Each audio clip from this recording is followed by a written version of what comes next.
जब समाज रोडों पे ही, अगर वो चाहते हैं कि समाज रोडों पे आए, समाज का पैसा बर्बाद हो, रोडों पे आए, वो रोडों पे भी आ जाएगी ज्ञापन देने के लिए। आपको लोग आते हैं, लेकिन उससे तो आपकी नींद खुलती नहीं। आपकी नींद तब खुलेगी जब समाज सड़कों पे आ जाएगी, समाज पसीना बहाएगी और संघर्ष करेगी। कहती है कि बटेंगे तो कटेंगे, लेकिन यहाँ तो हमें ही बांटा जा रहा है। रायका, रेबारी, देवासी अलग अलग बोले जा रहे हैं। साथियों नमस्कार। आज का भास्कर का अखबार तो आप लोगों ने पढ़ा होगा। उसमें हेडिंग थी कि घुमंतु जातियों को सरकारी पहचान मिलेगी, पर जो देवासी समाज है वो घुमंतु प्रमाण पत्र नहीं बना पाएगा, यानी कि इस लाभ से वो वंचित रह जाएगा, क्योंकि सूची में सिर्फ रेबारी नाम है और यहाँ पर खूब सारे लोगों के रायका और देवासी नाम से राजस्व रिकॉर्ड में है। हालांकि इसके लिए लालजी देवासी ने बीकानेर में आंदोलन भी किया था, कलेक्टर को ज्ञापन दिया था, तो कलेक्टर ने कहा था कि मैं डीओ लेटर लिखकर यहाँ पर सूचना भेज दूंगी, जिसके बाद में सरकार को काम ही करना पड़ेगा। तो फिर वो लेटर अभी तक पहुंचा नहीं या फिर काम हुआ नहीं। फिर अभी आज लालजी देवासी का मैसेज आया कि हमें आंदोलन करना पड़ेगा। अगर हर एक छोटे छोटे काम के लिए समाज आंदोलन पे उतर आएगी, तो फिर उन नेताओं को क्या काम रह गया? जिन प्रतिनिधि को हम भेजते हैं, हमारा वोट देते हैं, क्या उनका कोई काम नहीं रहता या फिर उनका कोई हक ही नहीं बनता? जब समाज रोडों पे ही, अगर वो चाहते हैं कि समाज रोडों पे आए, समाज का पैसा बर्बाद हो, रोडों पे आए, वो रोडों पे भी आ जाएगी। क्या यहाँ पर सरकार भी यही चाहती है कि जो योजना निकाली है देवासी वंचित रह जाए? सिर्फ ऊपर ऊपर से हम कह देंगे हमने तो रबारियों के लिए योजना ही निकाली है, क्या उसके बाद में वो नेता आएंगे आगे कि हाँ अब हम काम कर रहे हैं, हमने ये काम कर दिया? तो भाई आप लोग पहले ही कर दो ना काम। हम तो आपका अगर आप लोग पहले से ही काम कर दोगे तो ये समाज आपको यूं ही आपको सम्मान दे देगी। समाज ने ही आपको चुनकर भेजा है। जब वोट के टाइम तो जो जहां जहां क्षेत्र में देवासी ज्यादा है सबको याद आ जाते, जो नेता है उनको भी याद आ जाते कि हाँ ये हमारे को वोट देना।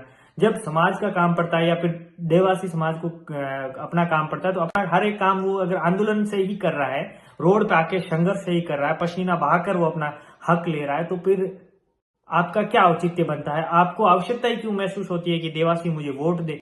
इस हिसाब से तो जब जो रायका बाग का आंदोलन हुआ था, तब भी समाज को एक छोटे से काम के लिए आंदोलन करना पड़ा, रोडों पे आना पड़ा, पसीना बहाया, वो संघर्ष किया, और उसके बाद में नेता लोग आए कि हमने ये करवा दिया। तो आप लोग पहले भी करवा सकते थे, हमने तो आपको ज्ञापन दिया था। ज्ञापन देने के लिए आपको लोग आते हैं, लेकिन उससे तो आपकी नींद खुलती नहीं। आपकी नींद तब खुलेगी जब समाज सड़कों पे आ जाएगी, समाज पसीना बहाएगी और संघर्ष करेगी, और हजारों करोड़ों यहाँ पर समाज नुकसान कर देती खुद का। उसके बाद में भी आपको अगर नींद जागती है, तो ये समाज का दुर्भाग्य है कि समाज अपना वोट बैंक उस व्यक्ति को दे रही है, लेकिन वो जागता ही नहीं। आज के भास्कर के अखबार में यह भी लिखा था कि जोध संभाग में 10 लाख से ज्यादा देवासी निवास करते हैं। क्या 10 लाख की पब्लिक जो सिर्फ एक संभाग में निवास करती है? क्या यहाँ पर सरकार भी यही चाहती है कि जो योजना निकाली है देवासी वंचित रह जाए? सिर्फ ऊपर ऊपर से हम कह देंगे हमने तो रबारियों के लिए योजना ही निकाली है, लेकिन प्रमाण पत्र तो किसी के बनेंगे। सिर्फ सरकार कहती है कि बटेंगे तो कटेंगे, लेकिन यहाँ तो हमें ही बांटा जा रहा है। रायका, रेबारी, देवासी अलग अलग बोले जा रहे हैं कि आप तो एक हो ही नहीं।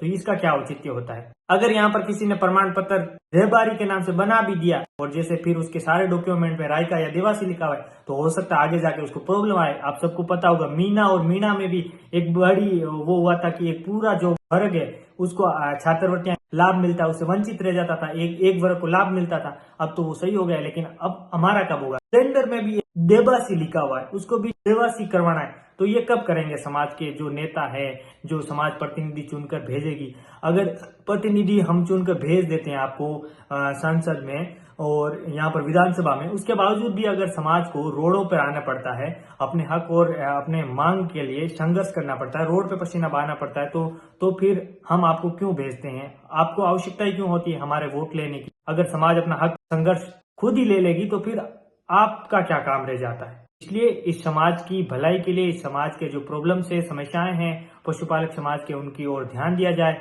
नेताओं का ध्यान खींचा जाए। आखिर कब तक ये समाज इस प्रकार से अपने हक लेने के लिए रोडों पर आती रहेगी? ये वीडियो ज्यादा से ज्यादा शेयर कीजिए उन नेताओं तक भी जो समाज को कहते हैं कि इस समाज से मुझे बड़ा लगाव है, मैं तो प्रेम करता हूँ, या फिर इस समाज में मुझे जन्म मिलकर मैं तो गौरवान्वित महसूस करता हूँ। हम सब लोग मिलकर आपको संसद में भी भेजते हैं, विधानसभा में भेजते हैं, लेकिन उसके बावजूद भी अगर समाज सड़क पर रहकर आंदोलन कर रही है, अपने हक और हक के लिए संघर्ष कर रही है, पसीना बहा रही है, तो आपका क्या मतलब रह जाता है? उन नेताओं की नींद अगर आंदोलन के बाद नहीं खुलती है, तो कोई मतलब नहीं रहता। बहुत बहुत धन्यवाद। इस वीडियो को शेयर कीजिए।